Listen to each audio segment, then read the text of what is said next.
I've never done this before, and I'm really hoping it works. I haven't either. Okay. Neither have But I. if So worst comes to worst, yeah. yeah, If worst we're all comes in to this worst, we're together. having a fun time. Yeah, right. So. Exactly. Without margaritas, unfortunately, but Too that's early. okay. Yeah. David, I've been a fan of this piece. I first heard it a few years ago at Bowling Green State University. I know the Quince Ensemble did it there, the original version. We should mention we're talking about a new release from the Lorelei Ensemble of Love Fail, piece of yours you wrote in 2012 for the Anonymous Four Ensemble. It's like a 60-minute sort of exploration or meditation on love. I mean, the title kind of gives you a clue as to what it's about. But this is inspired by the story of Tristan and Isolde. I wonder if you can give us a little overview of the piece itself. Well, yeah, the first thing is that, Tristan is something that music nerds think about all the time because we have this incredible opera by Wagner, Tristan and Isolde. And so for composers, we talk about it as being kind of like the high water mark of all the great things that you can do harmonically. You study it in school and you are completely mystified how it can be so perfect and so magical. And the piece, of course, is really beautiful and dramatic. And of course, I love this music. I love this piece. And every time I see it, I go, well, yeah, okay, that's like a completely, noble and miserable relationship. And something, every relationship which has love in it is also a beautiful and a tragic story as well, because we get to see their whole arc, the whole beginning of the relationship and the end of the relationship and their death. And that's something that we have in our lives, so every time I see it, I'm always struck by the difference between there's that mythic story of love and there's the love that we all experience in our life. And why isn't that as noble? Why isn't that something where we can have an opera that lasts, the length of our entire lives, that, kind of ennobles that in ourselves? So the difference between the mythological and the real is something that always strikes me when I see that piece. And I decided I wanted to make a piece of music on my own about it. Yeah. I want to introduce Beth here. Beth Willer is artistic director and conductor of the Lorelei Ensemble. So this is an expanded version for women's voices. Beth, first of all, hello. Are you there? Yes, hello. Hi. Thank you for having us. So tell us a little bit about your collaboration with David Lang. I mean, you've worked with him before, right? And who had the idea to adapt this piece for your ensemble? Yeah, well, Lorelei, actually, our very first album featured an amount of David's music, and David and I had not yet met, but I think the group has had an affinity for performing his music for quite some time. And it was not too long after the release of our Live No Love album that David contacted me and I think was pleased with the way that we were singing his music and said he was thinking about perhaps expanding this piece that he had already written for Anonymous Four, which of course is a group that Lorelei knows and follows very much in the tradition of music for treble voices and women's voices. And so we were very excited. I was very excited to think about, premiering this new version. And we premiered it in 2016 at the Isabella Stewart Gardner Museum in Boston. And it was just a really wonderful experience. My first time actually performing an extended work of David's, which, for anyone that's performed minimalism, it's one thing to perform a short work of 3 to 5 minutes. It's a very different experience. And I would say an entrancing one to lose yourself in a minimalist piece for any length of time, in this case a little over an hour, and you can't not hear the text, you can't not be pulled in and pulled out of your own pulled into the music and pulled out of your own mind in many ways. But I would also say this piece, as David mentioned, the Lydia Davis feels very much like it could be your own story, your own words, and so it's a beautiful piece to perform, and I think was really transformative for us that very first time. She knows she is right, but to say she is right is wrong.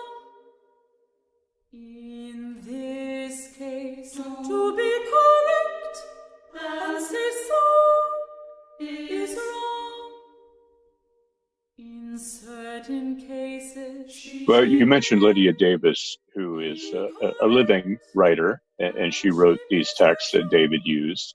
And also, there are these medieval texts, sort of the prototypical Tristan story texts.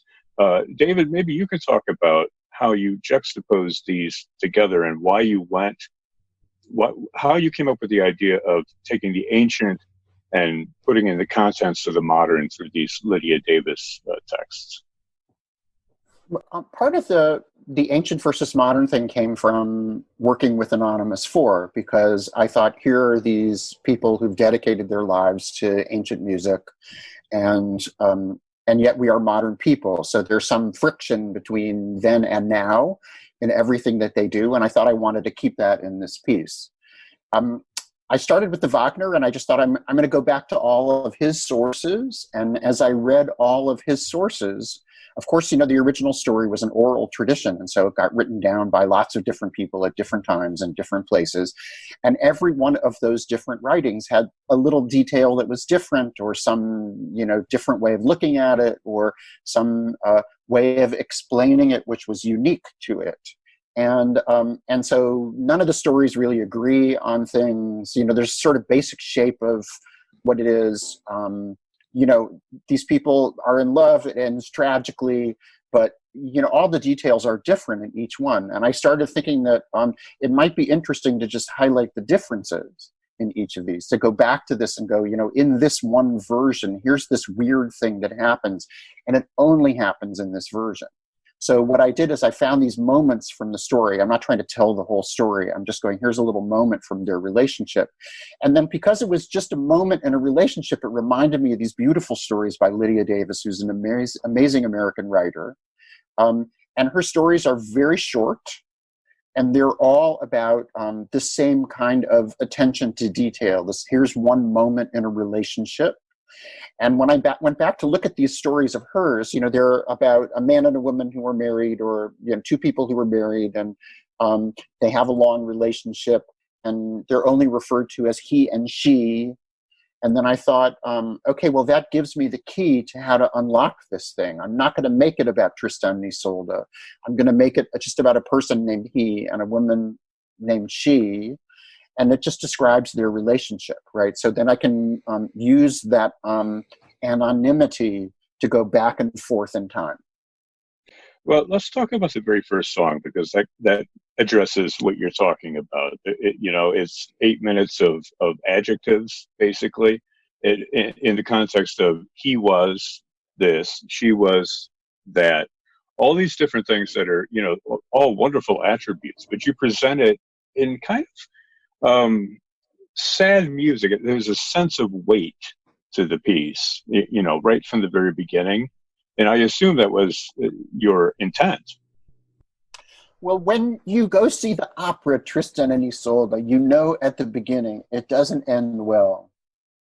So you hear the famous music at the beginning, the famous, prelude, and you hear it struggling to become beautiful. And underneath it, okay, it's not going to work out. So part of the knowledge of the piece, and part of the tragedy of this piece, and part of the tragedy of our lives, if we want to get philosophical about it, is we know that they don't end well. So the issue is how you deal with things that are present, know that eventually things are all going to fall apart. And so what I did at the beginning is I went to the very first thing that I looked at was the Gottfried von Strassburg, which is one of the major sources for Wagner. And I just thought, who were these people? I have to introduce them, right? So I just went through and I just went, what are the first descriptions that we have of each of these characters? What are the first adjectives? So these are all the adjectives that are in this 13th century description of these people, of the man and the woman, in the order in which they appear in the book. So this is how we meet them in Gottfried von Strassburg. And I thought, if it's good enough for him, it's good enough for us.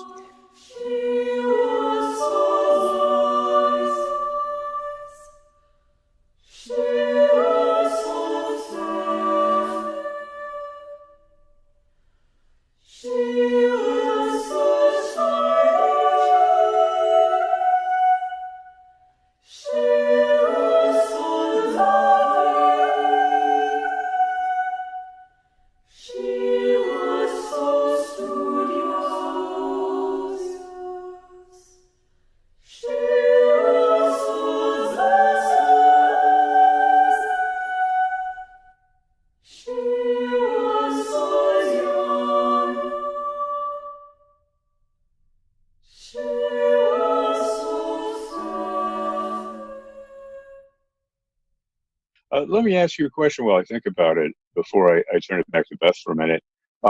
She mentioned that you were inspired to write for them because you heard them, you liked their performance of your work.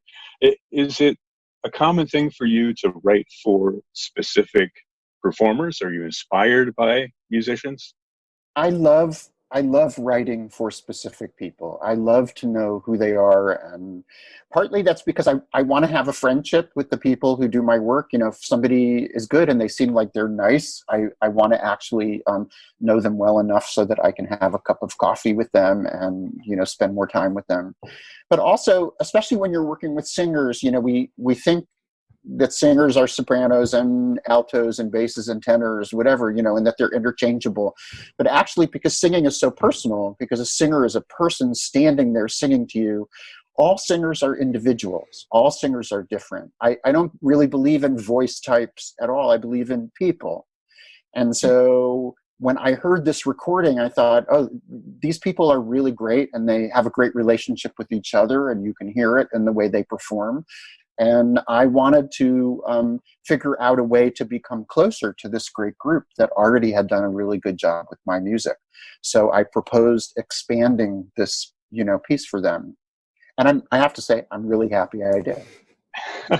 We're all happy you did. Beth, we've been talking about the singers, so let's hear from you. Tell us a little bit about Lorelei Ensemble. As I understand it, listening to some of your previous interviews, you were not necessarily a fan of the women's choir leading up to the time that you created your own. Can you sort of tell us the backstory on that? Well, I wouldn't say there's nobody or no group that I think is fantastic that preceded us, because I think there has been some great Right. you know, music for women's voices and ensembles doing that work. But I think there definitely has been a lack of attention on an ensemble like Lorelei, and just paid to the repertoire that a group like us would sing, and thinking about how expansive that music could be, both in terms of narrative and sound world, and as David was speaking to, just the the palette of vocal color that we're able to access. And so Lorelei is 8 voices. I sometimes sing. I'm the 9th. In this case, I'm conducting, and we are, in this case, 4 sopranos, 2 mezzos, and 2 contraltos. And again, as David says, you know, those are voice types, but each one of those people has a really unique instrument, and a really unique way of approaching some of these texts. And so I think that, you know, what we've set out to do is not just to be, you know, an excellent group that is doing good music, excellent music that we think is compelling, but also to change expectations about what it is that a women's vocal ensemble can sound like, and what stories we're going to tell, and how we're going to tell them, while also preserving our own humanity, our own individuality.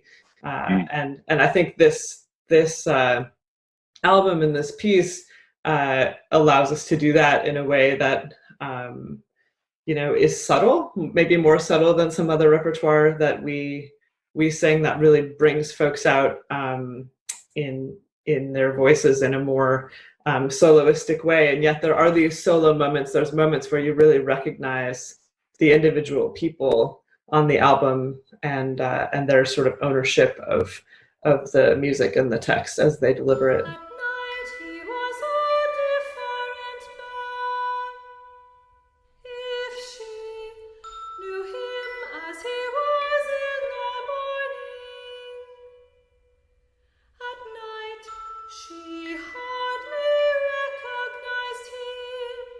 A pale man, a gray man, a man in a brown sweater, a man with dark Let me just say, it's a fantastic performance. You mentioned, you know, nuance. Earlier you mentioned the difficulties of working in the world of minimalism, for lack of a better term. Now that David is right here, I wonder if you can tell me what were the big challenges for you in embracing this piece and giving it such a thoughtful, detailed performance?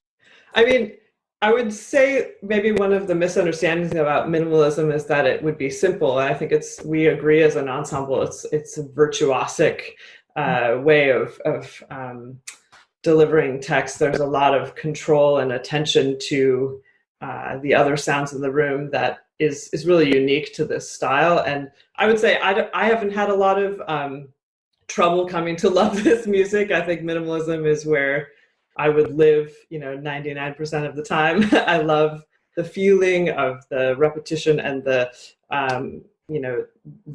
slow evolution of a text or a rhythmic or melodic idea. But I think that sometimes for the ensemble, again, as a group that's really championing individual vocal color, there is an amount of that we have to give over to the anonymity of the story, anonymity of the music at times, that really takes,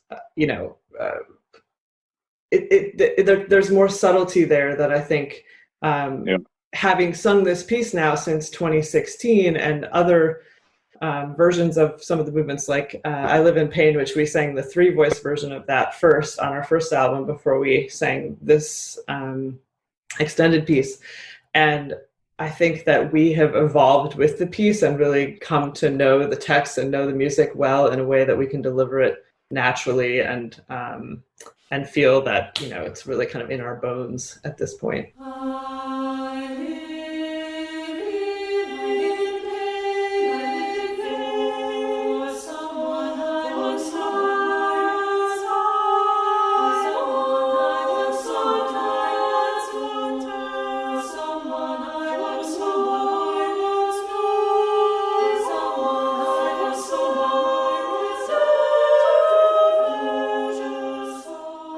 David mentioned he wrote this in part, was inspired to mix the ancient and modern texts because of Anonymous 4. They focus on old music as well as new music. And your group has a similar mix of medieval and Renaissance, and you commission new works. I mean, what is the connection between those two worlds of music? I mean, a lot of people talk about maybe there's a similarity in the vocal technique that we use to deliver early and new music. I think for me, I'm more interested in the fact that there's a lot of unknown about doing early music. There are a lot of questions to be answered. There are a lot of dilemmas that we have in interpreting an early score, whether that's notation or that, and really understanding what the intentions of the composer are, or that's really just not knowing the way that it would have been sung. And so there's an amount of artistic decision-making that you do in early music that to me parallels the excitement of working with a living composer, where, you don't have a recording to refer to say, this is how you perform this piece, this is how we expect to hear it. And so then there is that license that I think makes the music making more artistic and really more fulfilling. So for me, that's my draw to the early and the new. I would say Lorelei probably leans on the new side, whereas Anonymous 4 would have been leaning more on the early side. And I have to admit that they've done a lot of that work for groups like Lorelei. They've created amazing additions that we've also sung from on previous albums. David, can you talk a little bit about how you turned this from a quartet into an octet and what the approach there was? I know that the performers also used some percussion instruments here and there. I mean, how did you sort of blow it up, so to speak? Well, I was very careful that some of the things that I really liked as solos, I wanted to have as solos, so that we would still be able to have a kind of personal relationship with some of the singers. So they come, they sing solos, you hear them, you see them step out from the ensemble, and you feel a connection to them, which is great. But there were moments in the piece that I always felt could actually, have a kind of greater weight if more people were singing them. So this gave me a way of making a larger relief between the things that are, focused and singular and on the surface, and the things that are shared and are deeper. So all I did was I didn't try to change anything in the original. There are only a few parts where there is like an extra note added or something, but what I really did is I could make the relief between the solo and the ensemble much larger. So so to me that was really that was helpful, because then I could sort of sort out the emotions and the experiences which are one person's, and the emotions which are things that maybe a group of people or we all share. Yeah. Well, it's a wonderful performance. And your music, it should be said, has this sort of timeless quality to it. There's always a feeling of going somewhere, but being suspended in space at the same time. I'm sure you've heard this sort of thing before, characterization of your music. How would you characterize your musical approach to these texts? I mean, obviously, many of them are your own translations, and Right. some of them are literal from Lydia Davis. But what was your musical approach? Well, it's interesting because when I write vocal music, I feel like I change from being, a composer of something abstract to being the official reader of the text. It's like, here's this text and someone is going to read it to you, right? That's the performance. So all of a sudden I try to cut out everything that's not, that's an ornament or that's extraneous. I really just want you to be able to concentrate on what's the simplest way to understand this text. And when I think about how to pace it and what I want people to do, I really want to be to feel like myself, like I'm in the presence of something that I can think about. So I don't want to have somebody tell me, here's where you get excited and here's where you come down, here's where we all cry and here's where we all laugh. I want to actually just have somebody say, here's this thing, like a book, let's just read it. Let's just think about it. And I'm not going to tell you where the high parts are. And I'm not going to tell you where I'm going to force you to cry, whatever. I'm just going to tell you the truth.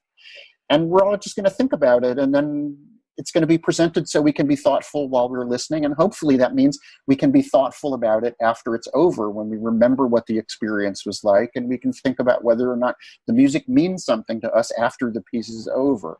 So to me, that's the key to this is I don't want to actually tell anybody what to feel. I just want to make you pay a little more attention to what you are feeling while you are listening to it, so it will stay with you. Yeah, and there seems to be a little bit of a ceremonial aspect to it, which I hear especially in the instruments that you use. Like the second instrumental break sounds like the blowing of the shofar. It grabs your attention.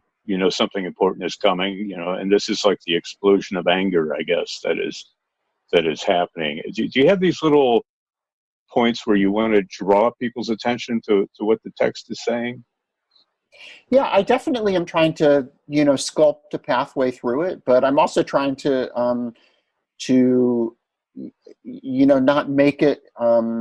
not make it so easy, right? So like in a Brechtian sense, the moment when the conch shell blows, it's like, oh, don't get too close, right? I'm not trying to make this like a Hollywood story where you're following the relationship, like, oh, there's a little distance here, right? So, so to me, I always laugh when I hear that moment, because I always think this is like one of the weirdest things in the piece, and it's so funny, and it's also so sad. And the instruction is you're supposed to blow the conch shell until you can hear yourself run out of gas, right? So you hear this kind of heroic thing that also, I mean, the original idea was that it would be like a post horn, like something that exists in music history where we see it in old music, and it's like an old sound, an ancient sound, that we hear in front of us, and then it fizzles out. So it's supposed to be funny and tragic at the same time.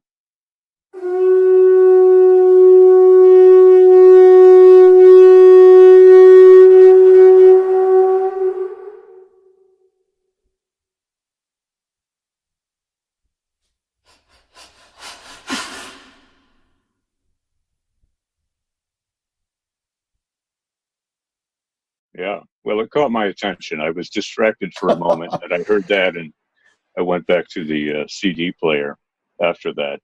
I'm glad we distracted you. Yes, indeed. Yes, indeed. I just want to point out before we let you go, the last song in the piece, the Mild and Light, which Uh-huh. is very much, the Liebestod, the love death of Isolde at the end of Wagner's opera. It's interesting that you mentioned you sort of started with Wagner in your conception, and then you give him the last word.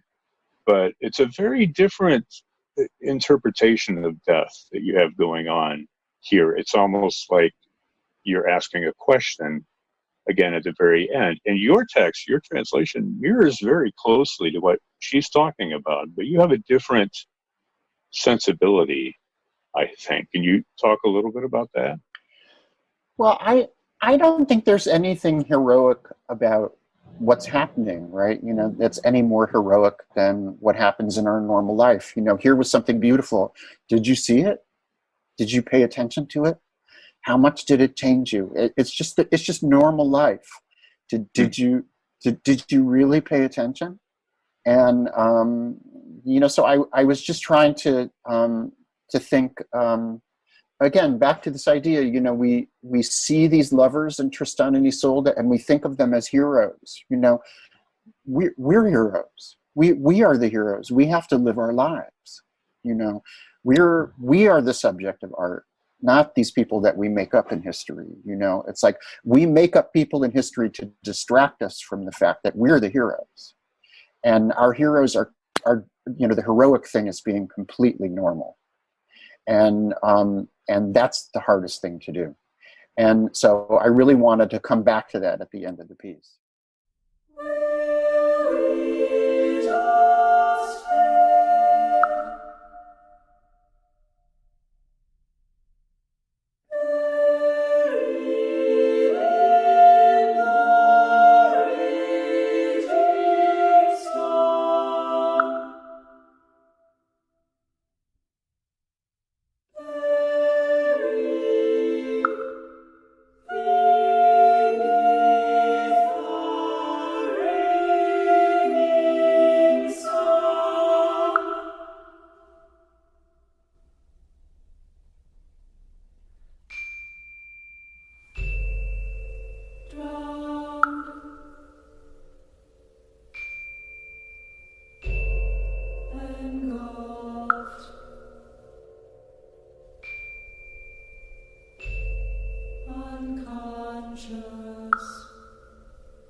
Yeah, it's so interesting. And after talking with you, I need to go back and listen again.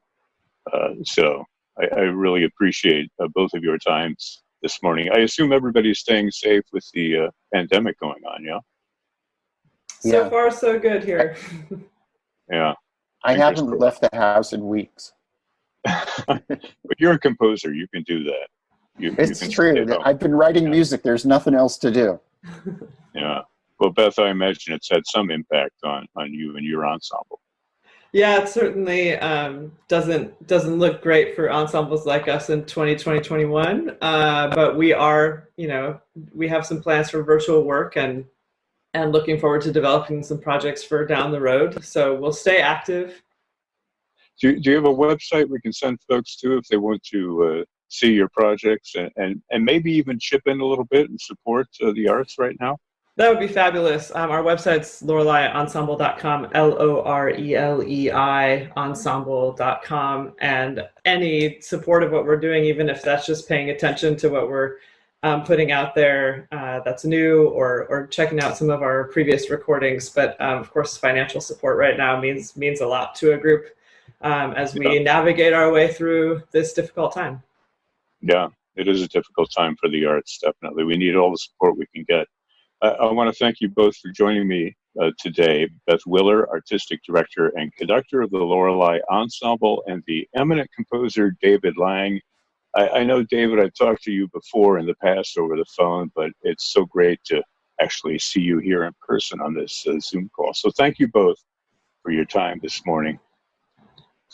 The album is Love Fail. It's from Cantaloupe Recordings with the Lorelei Ensemble, conducted by Beth Willer. We'll link to that from our website when we post this. And again, thanks for joining us on FM 91. Thank you. Thank you so much, Brad. Thank you.